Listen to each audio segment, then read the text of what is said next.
How's it going, guys? Hope you guys are having a great day so far. My name is Ricardo. I like to post, or I've recently started posting YouTube videos here. While I drive, right? I'm not texting and driving, but I'm making YouTube videos and driving, which is probably worse. But I spend a lot of time driving. I figured if I watch a lot of podcasts and a lot of YouTube videos, why not also put out videos that voice my opinion, right? And to help me articulate my ideas as well, use it as a tool. But headed back from church, going to the home now, and something I've been thinking about is how I truly believe that the United States is a wonderful country, a blessed country, and it has been for a very long time, right? Providing a lot of opportunities for a lot of people. However, recently we've just been seeing a lack of patriotism, a lack of unity within us Americans, and a lot of people perhaps on the far right can blame it to immigration, that there's more immigration, so there's more splitting of the identity and stuff like that. But if we think about it, the United States has always been a country of immigrants, right? Ever since it was established a little more than 300 years ago, it was established as a country of colonies, right? 13 colonies where Quakers would come in, people fleeing religious persecution, pilgrims would come in. Even in Georgia, the state of Georgia was used as a state where a lot of prisoners from other European countries were sent to because of their crimes. They weren't allowed to stay in Europe, so they were sent over here, right? So the United States was a country based off of misfits, off of criminals, off of good people, such as religious people, who were all trying to have a fresh new start, right? A new beginning. So immigration isn't really the cause of division, when immigration has always been part of the identity of the United States. Sure, there's been a lot of debate as to how much immigration is allowed. That's a whole different topic. But nowadays, really, that the division that's going on is, I feel that we're splitting more and more away from God, right?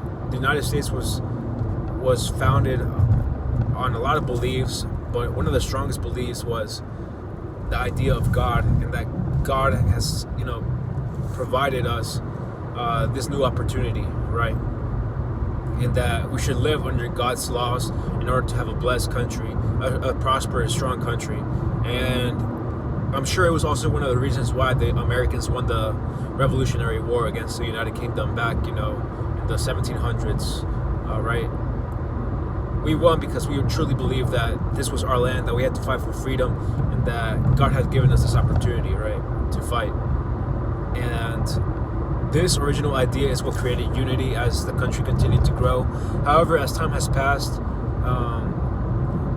you see people nowadays now standing for the Pledge of Allegiance, which states one nation under God, indivisible, for liberty and justice for all, right? God was in the Pledge of Allegiance, or he is in the Pledge of Allegiance, but nowadays people don't really respect it as much because they're more in tune with their own ideas or with their own things.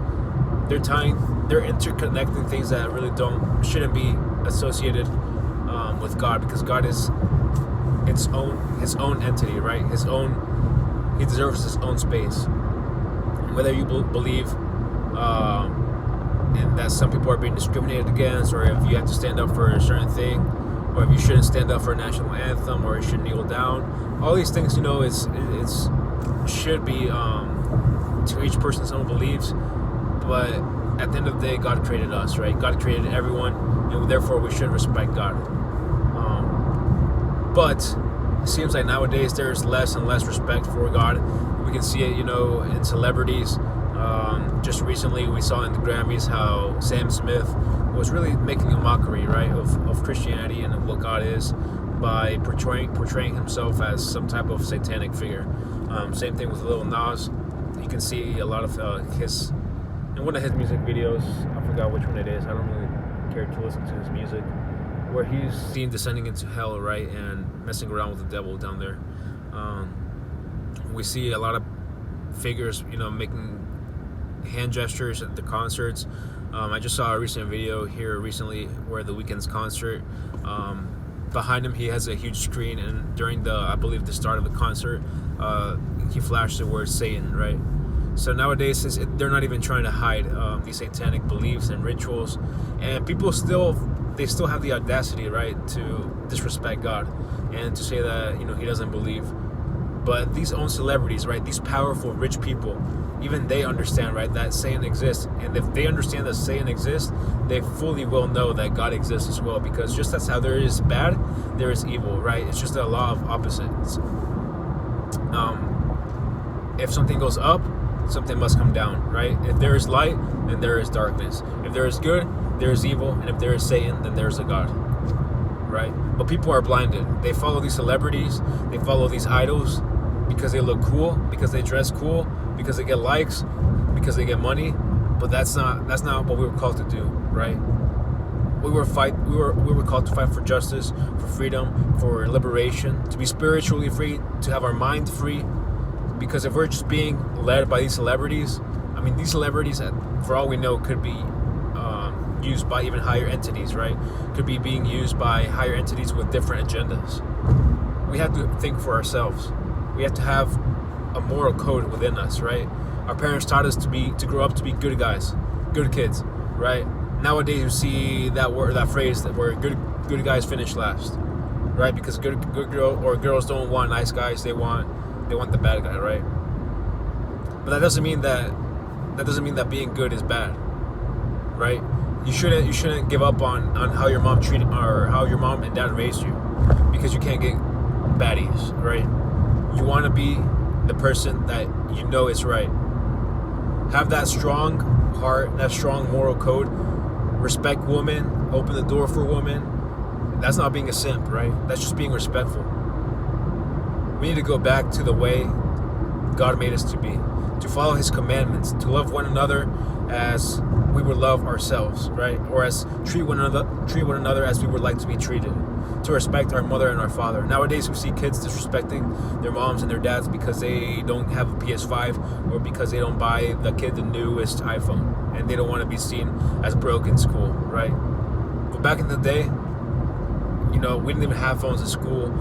There's a lot of people that were born without the luxury of having multiple pairs of pants. They would oftentimes have to switch from one pair of pants to the next and back and forth, just 2 pairs of pants. And maybe you just have 3 t-shirts, right, that were hand-me-downs.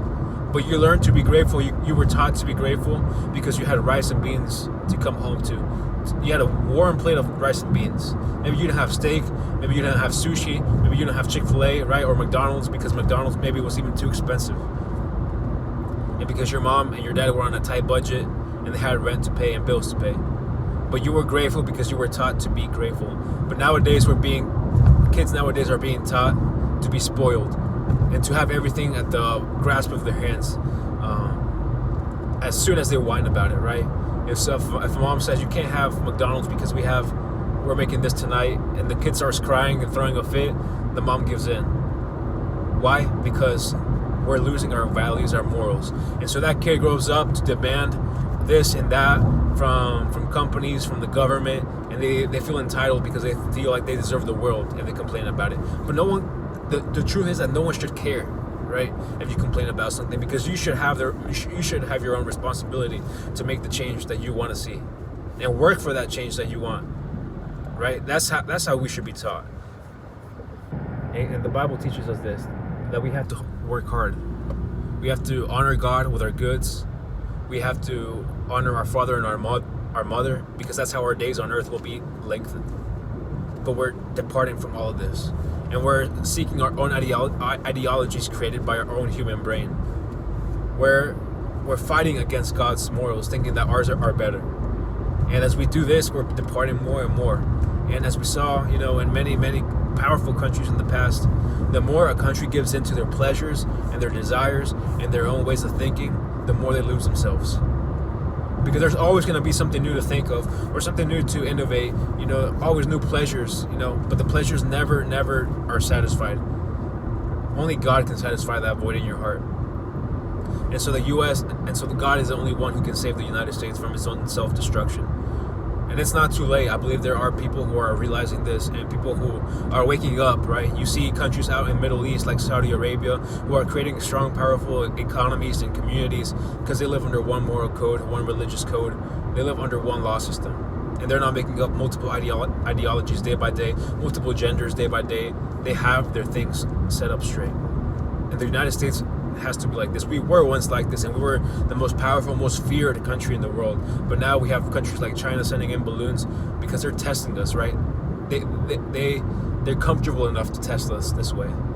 But back in the day, they wouldn't have dared to cross our territories.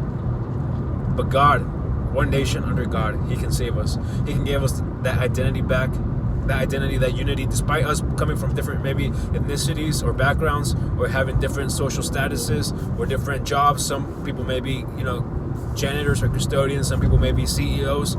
Despite that, there can be community and relationship and love in a church, right? When you go to a church, you go to worship God, you go to learn about God, and you go to serve your community. And you become friends, because social status does not matter in the kingdom of God. What matters is to lift His name up. And so that's where the unity will come from in the United States. Because nowadays people look at other impoverished communities and they look down upon them, right? They look down upon them instead of offering a helping hand. But with God back, we will help each other again. We will provide that community once again, and we will see each other as brothers and not as objects to be used for another means of getting richer.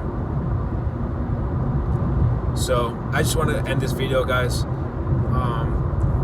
I've lived in the United States my whole life. I was born here. It's a wonderful country, giving me so many great opportunities. But it's just sad to see, how it could be a more harsh, more difficult future if one day, I happen to have kids, right? I want my kids to live in a country they're proud of, and to be proud of, to be a United States citizen. But I believe, we're headed in a very strange direction, and I believe that God can help us to realign and to provide a stronger community, a stronger nation, and to have pride, in where we come from once again. So thank you guys for watching. I love all of you, and more than me, I know God loves every one of you guys even more. So I hope you guys all have a wonderful day. I don't know when I'll be posting this video, but just know, let's find peace and unity under God and learn to love each other and to care for one another as we would like ourselves to be treated. So thank you guys. Have a great day.